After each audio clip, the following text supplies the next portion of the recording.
Police જાણે ભારતીય જનતા પાર્ટીનો ખેસ પહેરી લીધો હોય એવી રીતે કામ કરતી જોવા મળી છે। જે બિલ્ડરો હોય કે મોટા ઉદ્યોગપતિઓ હોય એ લોકોએ ભાજપનો હાથો બનીને કામ કર્યું છે એવા તમામ લોકોની પણ માહિતી મેળવી રહ્યા છે જેણે ભાજપના કાર્યકરો તરીકે કામ કર્યું છે, કરોડો રૂપિયા ભ્રષ્ટાચાર કરીને ભેગા કર્યા છે એવા અધિકારીઓને પણ ખુલ્લા પાડીશું। પોલીસ અને પ્રશાસન જ્યારે ઉદ્યોગપતિઓને ત્યાં નોકરીએ લાગી હોય એવી રીતે દાદાગીરી કરે છે। આવનારા દિવસોમાં ગુજરાતમાં તમે બધા જ જોઈ શકશો કે આમ આદમી પાર્ટી મોટા ભાગના લોકો ભારતીય જનતા પાર્ટીમાં મર્જ થઈ જવાના છે। લોકો એક વિશ્વાસ મૂકીને કોંગ્રેસના ઉમેદવારોને અનેક જગ્યાએ જીતાડ્યા પણ છે। સમગ્ર ગુજરાતમાં સ્થાનિક સ્વરાજની ચૂંટણીઓના પરિણામો પછી જે આખી ચૂંટણી પ્રક્રિયા દરમિયાન અને પહેલા લોકોમાં સરકાર સામે નારાજગી હતી, ચારે તરફ ભ્રષ્ટાચાર, પોલીસ અને પ્રશાસનના ગેરવહીવટને કારણે લોકો હેરાન પરેશાન હતા અને એની સામે પરિણામો વિપરીત આવ્યા। ત્યાર પછી પ્રદેશ કોંગ્રેસ સમિતિ તરફથી બધા ઝોન વાઇઝ સંગઠનના જવાબદાર હોદ્દેદારો પદાધિકારીઓ સાથે સમીક્ષા બેઠકોની શરૂઆત કરી છે। ઉત્તર ગુજરાત, મધ્ય ગુજરાત અને દક્ષિણ ગુજરાતની બેઠકો પતાવ્યા બાદ આજે રાજકોટ ખાતે સૌરાષ્ટ્રના 11 જિલ્લાઓ અને 6 મહાનગરોને સંગઠનના પદાધિકારી અને હોદ્દેદારો સાથે સમીક્ષા બેઠક કરી રહ્યા છે। જે રીતે બધા જ ઝોનમાં એક સૂર ઉઠ્યો, એક કોમન વાત આવી છે કે લોકોમાં ખૂબ નારાજગી હતી, સરકાર સામે ખૂબ ઉગ્ર રોષ હતો, પણ જે ચૂંટણી પ્રક્રિયા પારદર્શક રીતે થવી જોઈએ, ન્યાયિક થવી જોઈએ, લોકો કોઈ પણ જાતના ભય વગર ચૂંટણી પ્રક્રિયામાં ભાગ લેવા જોઈએ, એનાથી વિપરીત પોલીસ અને પ્રશાસનનો દુરુપયોગ કરીને પહેલા ઉમેદવારી ફોર્મ ભરતી વખતે જ પોલીસ અને પ્રશાસન દ્વારા અનેક ઉમેદવારોને ડરાવવામાં આવ્યા, દબાવવામાં આવ્યા, ધાક ધમકીઓ આપવામાં આવી। ફોર્મ પાછા ખેંચાવવાની પ્રક્રિયા દરમિયાન પણ આપ સૌએ મીડિયામાં જોયું હશે કે આખા ગુજરાતમાં જે રીતે પોલીસનો દુરુપયોગ થયો, જે રીતે પ્રશાસનનો દુરુપયોગ થયો, એ ગુજરાતના ઇતિહાસમાં પહેલી વખત પોલીસ જાણે ભારતીય જનતા પાર્ટીનો ખેસ પહેરી લીધો હોય એવી રીતે કામ કરતી જોવા મળી છે। આ સમીક્ષા દરમિયાન અનેક રીતે રજૂઆતો મળે છે કે ક્યાંક પોલીસ દ્વારા, તંત્ર દ્વારા પૈસાની રેલમછેલ, બુટલેગરોને, અનેક આરોપીઓને જેલમાંથી છોડવામાં આવ્યા અને એના દ્વારા પણ મતદારોને પ્રભાવિત કરવામાં આવ્યા। સાથે સાથે ક્યાંક ઉમેદવારની પસંદગીની પ્રક્રિયામાં, ક્યાંક કોઈ સંગઠનની જે કામગીરીની પ્રક્રિયામાં કે બીજી પણ જ્યાં નાની મોટી ક્ષતિઓ રહી, ચૂક રહી, એની પણ માહિતી લઈ રહ્યા છે। જ્યાં પણ પક્ષમાં રહેલા લોકોએ પક્ષના ઉમેદવારોને હરાવવાનું કામ કર્યું છે, પક્ષ વિરુદ્ધ કામ કર્યું છે, એની પણ માહિતી લઈ રહ્યા છે।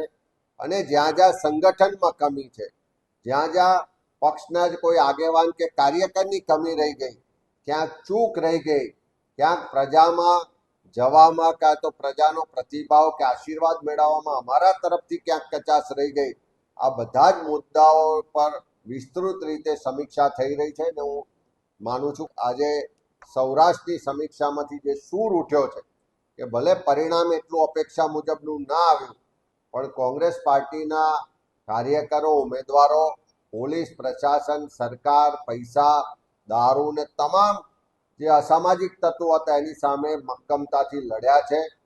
લોકો એક વિશ્વાસ મૂકીને કોંગ્રેસના ઉમેદવારોને અનેક જગ્યાએ જીતાડ્યા પણ છે। અનેક જગ્યાએ નગરપાલિકા, તાલુકા પંચાયતમાં અમારી બહુમતી પણ આવી છે। જ્યાં પણ અમને પ્રજાએ વિશ્વાસ મૂકીને જીતાડ્યા છે, બહુમતી આપી છે, ત્યાં પારદર્શક વહીવટ કરીને બતાવીશું, ભ્રષ્ટાચાર મુક્ત વહીવટ કરીને બતાવીશું અને લોકોની અપેક્ષા મુજબનો વહીવટ કરીને બતાવીશું। અને એ અમારું સૌનો સંકલ્પ પણ છે। સાથે સાથે અમને સફળતા ભલે ના મળી હોય, પણ લોકોએ અમારા પર વિશ્વાસ મૂક્યો છે, અમારા ઉમેદવારોને મત આપ્યા છે। એવા તમામ જગ્યાએ જવાબદાર વિપક્ષ તરીકે જ્યાં પણ પ્રજાના નાણાંનો દુરુપયોગ થતો હશે, જ્યાં પણ તંત્ર દ્વારા ખોટું થતું હશે, ભ્રષ્ટાચાર થતો હશે, એ બધી જ જગ્યાએ પ્રજાનો અવાજ બનવાનું કામ એક જવાબદાર વિપક્ષ તરીકે કોંગ્રેસ પાર્ટી કરશે. આવનારા દિવસોમાં આખા સૌરાષ્ટ્રમાં જે ખેડૂતોના પ્રશ્નો છે એના માટે મૂવમેન્ટની શરૂઆત કરવા જઈ રહ્યા છે. જે યુવાનોના રોજગારની વાત છે એ મુદ્દાઓને લઈને પણ અમે લોકોની વચ્ચે જવાના છે. અને ખાસ કરીને જે ચારે બાજુ ભ્રષ્ટાચાર ચાલે છે, ગેરવહીવટ ચાલે છે, એને ખુલ્લો પાડવાનું કામ પણ કોંગ્રેસ પાર્ટીના કાર્યકરો અને અમારા ઉમેદવાર જે રહ્યા છે બધા જ લોકો કરવાનું આજે નક્કી કર્યું છે. સાથે સાથે આખા ચૂંટણી પ્રક્રિયા દરમિયાન જે પોલીસ અને પ્રશાસનના લોકોએ, જે બિલ્ડરો હોય કે મોટા ઉદ્યોગપતિઓ હોય, એ લોકોએ ભાજપનો હાથો બનીને કામ કર્યું છે. ભાજપના ઈશારે કામ કરીને અને કાર્યકર તરીકે કામ કરીને લોકોને ડરાવવા દબાવવાનું કામ કર્યું છે. મતદાનને, ચૂંટણી પ્રક્રિયાને પ્રભાવિત કરી છે. એવા તમામ લોકોની પણ માહિતી મેળવી રહ્યા છે અને આવનારા દિવસોમાં એની સામે પણ સક્રિયતાથી એને જે ખોટું કામ કર્યું છે એને ખુલ્લું પણ પાડીશું. કેટલાક અધિકારીઓ, પોલીસના અધિકારીઓ છે, તંત્રના અધિકારીઓ છે, જેણે ભાજપના કાર્યકરો તરીકે કામ કર્યું છે, કરોડો રૂપિયા ભ્રષ્ટાચાર કરીને ભેગા કર્યા છે, એવા તમામ અધિકારીઓની મિલકતોની તપાસ થાય. એમની જે આવકના કરતા વધારે મિલકતો વસાવી છે એવા અધિકારીઓને પણ ખુલ્લા પાડીશું. એસીબીમાં કે ઈડીમાં કે ઇન્કમટેક્સના માધ્યમથી એવા લોકો પર પણ કાર્યવાહી થાય અને પ્રજાના જે પૈસા લૂંટ્યા છે એ રાજકારણી હોય કે અધિકારી હોય એમને ખુલ્લા પાડવાનું કામ પણ આવનારા દિવસોમાં કોંગ્રેસ પાર્ટીના કાર્યકરો કરશે. એ આજે સમીક્ષામાં નક્કી કરવામાં આવ્યું છે. અમે આજે આ સમીક્ષા બેઠકમાં જિલ્લા કોંગ્રેસ સમિતિના પ્રમુખશ્રીઓ, તાલુકા શહેરના પ્રમુખશ્રીઓ અને પાર્ટીના પ્રભારીશ્રીઓ બધાને અહીંયા સમીક્ષા માટે બોલાવ્યા છે. એક એક તાલુકા, એક એક શહેર ને જિલ્લાની માહિતી મેળવી રહ્યા છે. જ્યાં પણ પક્ષના હોદ્દેદારોએ, કોઈ કાર્યકરોએ પાર્ટી વિરુદ્ધનું કામ કર્યું છે, ઇનડિસિપ્લિન કરી છે, એવા લોકો સામે પણ આ રિપોર્ટના આધારે ત્વરિત કાર્યવાહી કરવામાં આવશે ને પક્ષમાં શિસ્ત જળવાઈ રહે. પક્ષ માટે કમિટેડલી જે કામ કર્યું છે એવા કાર્યકરોને આવનારા દિવસોમાં પ્રમોશન મળે, પ્રોત્સાહન મળે, એમને હોદ્દેદાર તરીકેની જવાબદારી મળે એ દિશામાં પણ કામ કરી રહ્યા છે. સમીક્ષા બેઠકમાં પ્રજાલક્ષી કયા મુદ્દાઓ છે એના પર પણ ચૂંટણી પછીની પરિસ્થિતિ પર ચર્ચા થઈ છે. ચૂંટણી પહેલા પણ જ્યારે આખા ગુજરાતમાં કમોસમી વરસાદ થયો, માવઠા થયા, કુદરતી આફતો આવી અને ખેડૂતોને જે વ્યાપક નુકસાન થયું, ત્યારે પણ સૌથી પહેલી કોંગ્રેસ પાર્ટી હતી કે જે ખેડૂતોનો અવાજ બન્યા. કિસાન આક્રોશ યાત્રાના માધ્યમથી અમે માગણી કરી હતી કે ખેડૂતોના સંપૂર્ણ દેવા માફ થવા જોઈએ. સાથે સાથે જ્યારે અમે આ યાત્રા લઈને સૌરાષ્ટ્રમાં નીકળ્યા, ગુજરાતમાં જન આક્રોશ યાત્રા લઈને નીકળ્યા, ત્યારે દરેક ગામમાં ખોટી જમીન માપણીની પણ વ્યાપક રજૂઆતો થઈ. મહેસૂલ વિભાગમાં ખેડૂતોને જે એન્ટ્રીથી લઈને અનેક રીતે ભ્રષ્ટાચારનો ભોગ બનવું પડે છે એની પણ રજૂઆતો થઈ. ઉત્પાદનના પ્રમાણમાં પૂરતા બજાર ભાવ નથી મળતા. એપીએમસીઓમાં જ્યાં ભાજપનું શાસન છે ત્યાં ભેદભાવ કરવામાં આવે છે, ત્યાં ભ્રષ્ટાચાર થાય છે. એ આખી પ્રથા સામે પણ સવાલો ઉઠ્યા. સાથે સાથે અનેક જગ્યાએ જે વીજ પોલ ઊભા કરવાની આખા ગુજરાતમાં અત્યારે ચાલે છે, મોટી કંપનીઓના, મોટા ઉદ્યોગપતિઓના લાભાર્થે ખેડૂતોના ખેતરમાં જબરજસ્તી પૂરતું વળતર આપ્યા સિવાય, પૂરતી મંજૂરી વગર જે પોલ ઊભા કરવામાં આવે છે અને એના માટે પોલીસ અને પ્રશાસન જ્યારે ઉદ્યોગપતિઓને ત્યાં નોકરીએ લાગી હોય એવી રીતે દાદાગીરી કરે છે. એ સંજોગોમાં એ ખેડૂતોના જે આક્રોશ છે, લડાઈ છે, એના માટે પણ કોંગ્રેસ પાર્ટીએ પહેલા પણ લડાઈ લડ્યા છે ને આવનારા દિવસોમાં પણ લડીશું.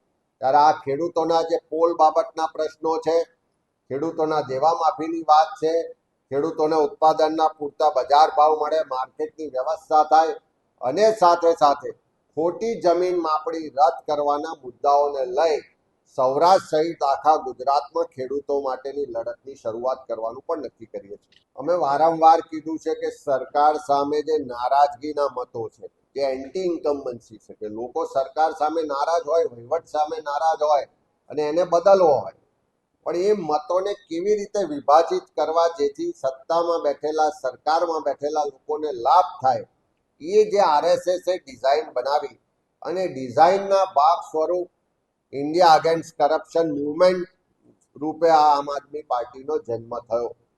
પહેલા દિવસથી આમ આદમી પાર્ટીની જે પાછળની એની જે થિંક ટેન્ક છે, એનો એજન્ડા નક્કી કરવા વાળા લોકો છે, એ ક્યાંક ને ક્યાંક આ ભાજપને મદદ કરવાની ડિઝાઇનના ભાગ રૂપે કામ કરે છે. હમણાં જે રીતે પંજાબમાં આપણે જોયું કે રાજ્યસભાના 2/3 સભ્યો એકી સાથે આમ આદમી પાર્ટીમાંથી ભારતીય જનતા પાર્ટી સાથે મર્જ થયા. આવનારા દિવસોમાં ગુજરાતમાં તમે બધા જ જોઈ શકશો કે આમ આદમી પાર્ટી મોટા ભાગના લોકો ભારતીય જનતા પાર્ટીમાં મર્જ થઈ જવાના છે. એમની વારે વારે ચૂંટણી આવે, 2022 હોય કે આ 2026 હોય, બધા જ અનુભવ જોજો કે સરકાર સામે લોકોમાં નારાજગી ખૂબ હોય, સરકાર સામે મતદાન કરવાની લોકોની તૈયારી હોય, પણ મતોને વિભાજિત કરવા માટે આમ આદમી પાર્ટીઓનો બીજી પાર્ટીઓનો ઉપયોગ કરવામાં આવે છે. એ ડિઝાઇન જે બનાવી છે એનો લાભ ભાજપને મળે છે. આજે પણ ગુજરાતમાં જુઓ તો જે ભાજપ સરકાર સામે નારાજગીના મતો છે એ વધારે મતો છે. અને એ સંજોગોમાં આવનારા દિવસોમાં લોકો વચ્ચે વધારે જઈશું, લોકોને આ હકીકતોથી માહિતગાર કરીશું અને સાચી હકીકતો લોકોને સમજાશે. ત્યારે 2027માં 100% જે નારાજગીના વિરોધના મત, પરિવર્તન માટેના મતો છે, એકજૂથ થઈને પરિવર્તન લાવીશું. આ જે સમીક્ષામાં બહાર આવી રહ્યું છે, કેટલાક પોકેટ્સ છે, ચોક્કસ વિસ્તારો છે કે જ્યાં આમ આદમી પાર્ટીને મત મળ્યા છે. મોટે ભાગના ગુજરાતના બહુમત વિસ્તારમાં આમ આદમી પાર્ટીને લોકોએ એટલા સ્વીકારી નથી, એવા પ્રમાણમાં મત આપ્યા નથી. પણ ચોક્કસ જે ભાજપને ફાયદો કરાવવાવાળી જે થિંક ટેન્ક છે, જે આરએસએસની સિસ્ટમ છે, એના આધારિત ચાલતી આમ આદમી પાર્ટી છે, એટલે એનો ઉપયોગ મતોને વિભાજિત કરવામાં થઈ રહ્યો છે, ચોક્કસ વિસ્તારોમાં થઈ રહ્યો છે, ચોક્કસ સીટો માટે થઈ રહ્યો છે અને એનો ફાયદો ભારતીય જનતા પાર્ટીને મળી રહ્યો છે.